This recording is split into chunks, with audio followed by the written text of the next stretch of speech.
Tuhan begitu mengasihi kita.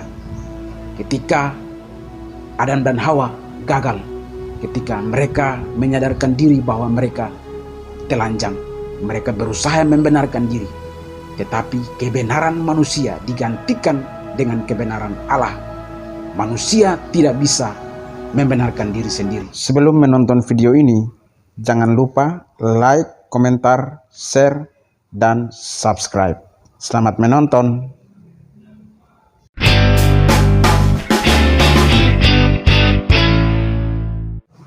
Shalom Bapak Ibu, Saudara-saudari yang dikasihi dan diberkati oleh Tuhan Yesus Kristus. Selamat datang di channel YouTube ini. Semoga setiap video yang disajikan di dalam channel ini menjadi berkat bagi kehidupan Bapak Ibu, Saudara-saudari dimanapun Anda berada.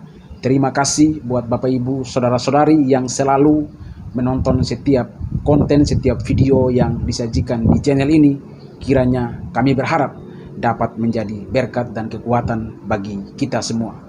Pada kesempatan ini, saya akan mengajak kita untuk membahas bagian firman Tuhan di dalam kitab Kejadian, pasalnya yang ketiga yang berbicara tentang manusia jatuh ke dalam dosa.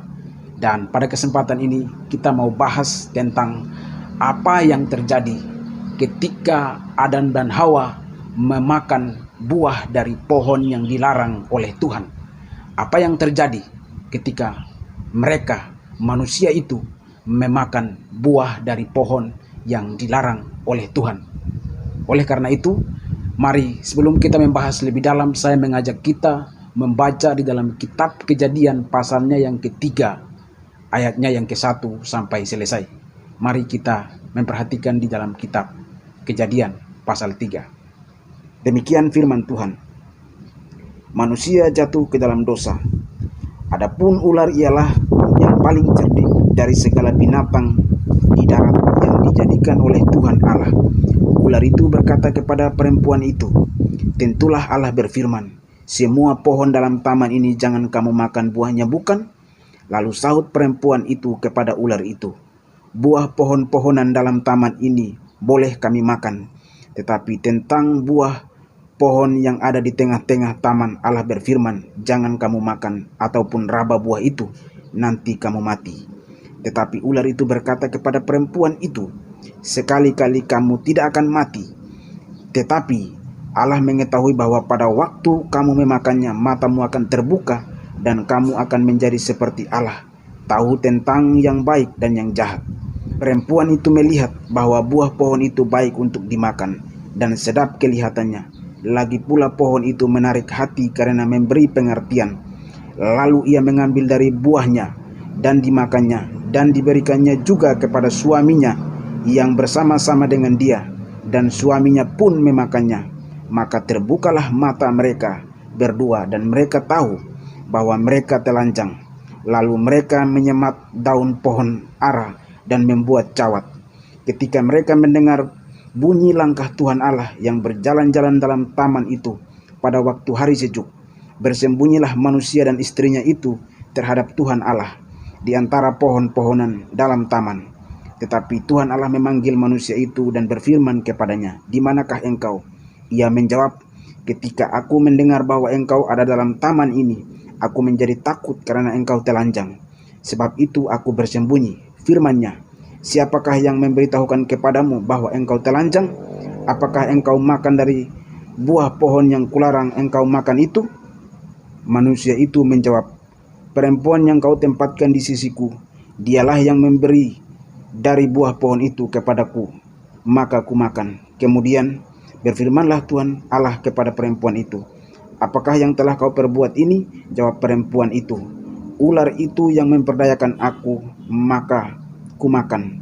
Lalu berfirmanlah Tuhan Allah kepada ular itu, "Karena engkau berbuat demikian, terkutuklah engkau di antara segala ternak dan di antara segala binatang hutan. Dengan perutmu lah engkau akan menjalar, dan debu tanahlah akan kau makan seumur hidupmu. Aku akan mengadakan permusuhan antara engkau dan perempuan ini, antara keturunanmu dan keturunannya. Keturunannya akan meremukkan kepalamu, dan engkau akan meremukkan tumitnya."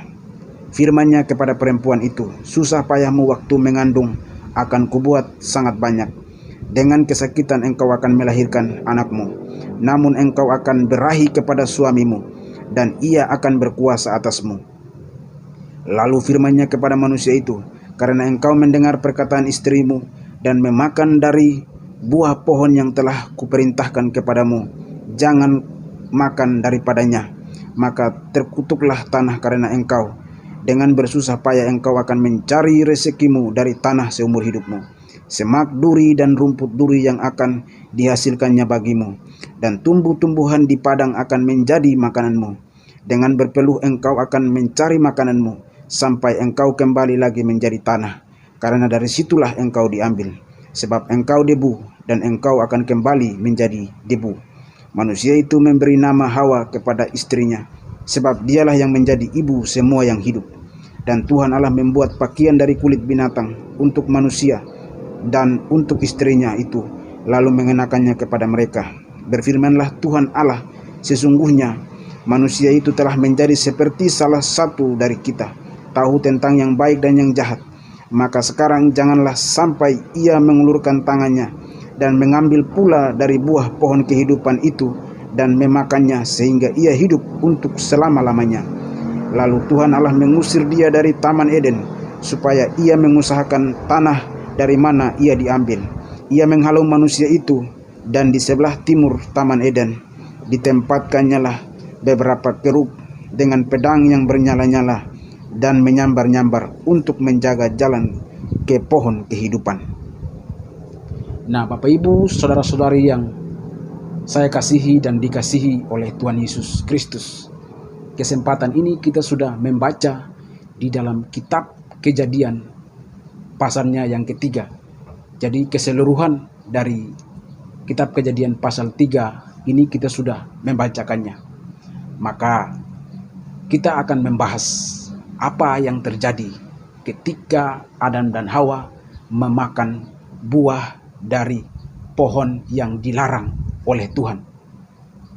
Berdasarkan pembacaan kita, Tuhan kan melarang manusia itu yang telah ditempatkan di dalam taman itu supaya tidak boleh makan buah pohon pengetahuan tentang yang baik dan yang jahat. Tetapi manusia itu gagal melaksanakan perintah Tuhan, dan manusia itu memakan buah dari pohon yang dilarang oleh Tuhan. Pertanyaannya adalah, apa yang terjadi ketika Adam bersama dengan Hawa memakan buah dari pohon yang dilarang oleh Tuhan? Yang terjadi di dalam kehidupan mereka adalah, mari kita memperhatikan. Yang pertama, di dalam ayatnya yang ke-6, perempuan itu melihat bahwa buah pohon itu baik untuk dimakan dan sedap kelihatannya. Lagi pula pohon itu menarik hati karena memberi pengertian. Lalu ia mengambil dari buahnya dan dimakannya, dan diberikannya juga kepada suaminya yang bersama-sama dengan dia, dan suaminya pun memakannya. Maka terbukalah mata mereka berdua, dan mereka tahu bahwa mereka telanjang. Lalu mereka menyemat daun pohon ara dan membuat cawat. Apa yang terjadi ketika Adam dan Hawa memakan buah dari pohon yang dilarang oleh Tuhan? Yang terjadi di dalam kehidupan mereka adalah, ketika mereka memakan buah itu, maka mereka sadar bahwa mereka telanjang. Ketika mereka melanggar perintah Tuhan, mereka sadar bahwa mereka telanjang. Dan ketika kesadaran diri, maka melahirkan upaya manusia untuk membenarkan diri, upaya manusia untuk menutup ketelanjangan mereka dengan berusaha, dengan pembenaran diri sendiri, dengan mencari kebenaran sendiri. Itu kita bisa memperhatikan di dalam ayatnya yang ke-7. Maka terbukalah mata mereka berdua, dan mereka tahu bahwa mereka telanjang. Lalu mereka menyemat daun pohon ara dan membuat cawat. Kesadaran akan diri mereka bahwa mereka telanjang. Kesadaran itu melahirkan upaya. Upaya apa? Upaya pembenaran diri sendiri. Upaya untuk membenarkan diri sendiri. dengan cara menutupi ketelanjangan mereka, menutupi kemaluan mereka dengan usaha mereka. Itu jelas di dalam ayatnya yang ke-7 yang berkata, lalu mereka menyemat daun pohon ara dan membuat cawat. Itulah usaha manusia. Manusia berusaha supaya membenarkan diri mereka, menutupi kemaluan mereka dengan usahanya, dengan pembenaran diri mereka sendiri. Jadi ketika manusia itu, ketika Adam dan Hawa memakan buah dari pohon yang dilarang oleh Tuhan, maka mereka menjadi sadar bahwa mereka telanjang. Dan kesadaran diri mereka melahirkan upaya, yaitu upaya untuk membenarkan diri sendiri. Lalu mereka membuat pakaian untuk menutupi ketelanjangan mereka. Bapak, Ibu, Saudara-saudari, manusia sampai dimanapun tidak bisa berusaha untuk membenarkan diri sendiri. Sehebat apapun manusia itu, ketika kita menyadari kita salah, kita berusaha mencari pembenaran dengan usaha-usaha kita sendiri. Oleh sebab itu, melalui pembahasan ini, kita perlu menyadari bahwa kita sebagai orang Kristen, kekristenan sejati bukan berbicara tentang usaha upaya manusia untuk mencari pembenaran diri sendiri.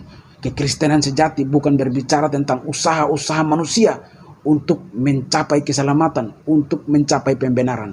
Tetapi kekristenan sejati berbicara tentang Allah datang untuk mencari manusia yang berdosa untuk menyelamatkan manusia.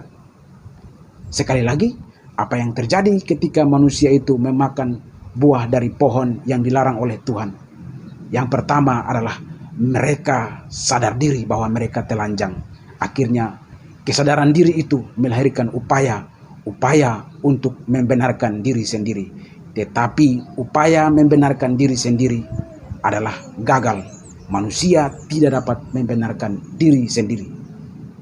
Pertanyaan yang kedua adalah, lalu apa yang dilakukan oleh Tuhan kepada Adam dan Hawa? Mari kita memperhatikan di dalam ayatnya yang berikutnya. Ayatnya yang ke-21. Dan Tuhan Allah membuat pakaian dari kulit binatang untuk manusia dan untuk istrinya itu, lalu mengenakannya kepada mereka. Jadi ketika kesadaran diri manusia bahwa manusia telah jatuh ke dalam dosa, manusia berusaha membenarkan diri, menutupi diri dengan usaha mereka. Tetapi ayatnya yang ke-21 dengan jelas berkata bahwa Tuhan Allah membuat pakaian dari kulit binatang untuk manusia dan untuk istrinya, lalu mengenakannya kepada mereka. Pembenaran diri manusia digantikan dengan pembenaran Allah. Manusia tidak bisa membenarkan diri sendiri. Itulah sebabnya upaya manusia, pembenaran manusia digantikan dengan pembenaran Allah, yaitu Allah mengorbankan binatang, Allah mengorbankan domba, kulit binatang untuk manusia dan untuk istrinya, lalu mengenakan kepada mereka. Ketika Adam dan Hawa sadar mereka telah telanjang, mereka berupaya membenarkan diri sendiri, tetapi mereka tidak bisa membenarkan diri mereka sendiri. Maka ayatnya yang ke-21 jelas sekali lagi bahwa Tuhan Allah membuat pakaian dari kulit binatang untuk manusia dan untuk istrinya itu, lalu mengenakannya kepada mereka. Usaha manusia, pembenaran diri manusia, kebenaran diri manusia itu sendiri digantikan dengan pembenaran Allah, digantikan dengan kebenaran dari Allah. Kita tidak bisa membenarkan diri kita sendiri. Hanya Allah yang bisa membenarkan kehidupan kita. Kita tidak bisa menyelamatkan diri kita sendiri. Hanya Tuhan yang bisa menyelamatkan diri kita. Maka konteks ayatnya yang ke-21 di dalam kitab Kejadian pasal 3 ini, yang hari ini kita menyadari, itu berbicara tentang peristiwa Allah mengutus anaknya yang tunggal datang ke dalam dunia. Yohanes 3 ayatnya yang ke-16, karena begitu besar kasih Allah akan dunia ini, sehingga ia telah mengaruniakan anaknya yang tunggal datang ke dalam dunia, supaya setiap orang yang percaya kepadanya tidak binasa, melainkan beroleh hidup yang kekal. Maka Kejadian pasalnya yang ketiga ayatnya yang ke-21 ini, hari ini kita menyadari bahwa pembenaran diri keselamatan hanya terjadi melalui Yesus Kristus. Tokoh-tokoh hebat, filsuf-filsuf hebat, orang-orang terkenal berusaha membenarkan diri mereka sendiri. Tetapi pembenaran diri kita tidak bisa dapatkan di dalam manusia. Kita dibenarkan hanya karena anugerah di dalam Yesus Kristus. Kita diselamatkan oleh karena pengorbanan daripada Yesus Kristus. Tuhan begitu mengasihi kita. Ketika Adam dan Hawa gagal, ketika mereka menyadarkan diri bahwa mereka telanjang, mereka berusaha membenarkan diri, tetapi kebenaran manusia digantikan dengan kebenaran Allah. Manusia tidak bisa membenarkan diri sendiri. Itulah sebabnya ayat 21, Tuhan Allah membuat pakaian dari kulit binatang untuk manusia dan untuk istrinya, lalu mengenakannya kepada mereka. Kesadaran akan diri bahwa mereka telah berdosa melahirkan upaya untuk membenarkan diri, tetapi upaya pembenaran diri pun gagal. Maka Allah menggantikan pembenaran diri sendiri dengan kebenaran Allah, supaya manusia boleh diselamatkan. Kekristenan bukan berbicara tentang usaha agama untuk mencapai Tuhan, tapi kekristenan sejati berbicara tentang Allah datang ke dalam dunia untuk menyelamatkan setiap orang yang percaya kepada Yesus Kristus. Kiranya pembahasan ini menjadi berkat bagi Bapak Ibu, saudara-saudari dimanapun Anda berada. Dan ketika Anda ingin memberi masukan saran, bisa meninggalkan di kolom komentar yang ada di bawah. Terima kasih, Tuhan memberkati kita semua. Shalom.